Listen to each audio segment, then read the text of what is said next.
नमस्कार शेतकरी मित्रांनो, तुम्ही बघू शकताय स्वीटकॉर्न मकासाठी मी कोणतं तणनाशक वापरलेलं आहे ते तुम्हाला मी या व्हिडिओतून सांगणार आहेत. तुम्ही बघू शकताय गवत कशा पद्धतीने जळलेलं आहेत.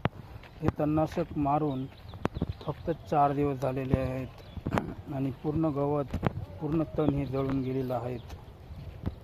तुम्ही बघू शकताय, सगळीकडे दाखवतोय मी तुम्हाला. या मकाईला लावून आज 25 दिवस झालेले आहेत. CP2 व्हरायटीची मका आहेत आणि तुम्ही बघू शकताय 4 दिवसात किती प्रमाणात हे तण जळून गेलेलं आहेत. बघू शकताय तुम्ही मकाईमध्ये.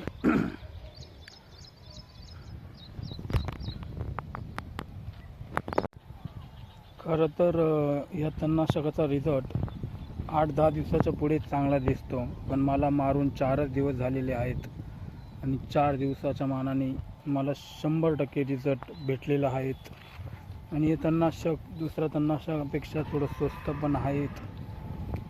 तुम्हाला मी दाखवतो शेवटला, व्हिडिओच्या शेवटला कोणतं तणनाशक आहे जे मी वापरलेलं आहेत.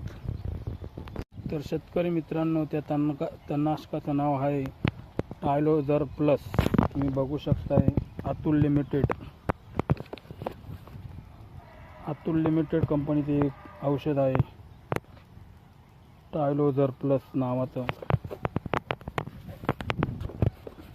हे तणनाशक मी मारलेलं होतं आणि मला हे 550 रुपयाला 500 करींचं गेलेलं होतं.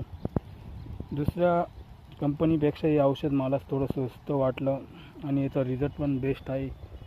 तर कोणी शेतकरी बंधूंना स्वीटकॉर्न मकाला तणनाशक मारायचं असेल तर तुम्ही हे हमखास मारू शकताय. याचे 100% रिझल्ट मला भेटलेले आहेत. व्हिडिओ कसा वाटला लाईक आणि सबस्क्राईब करून नक्की सांगा, कमेंटमध्ये सांगा.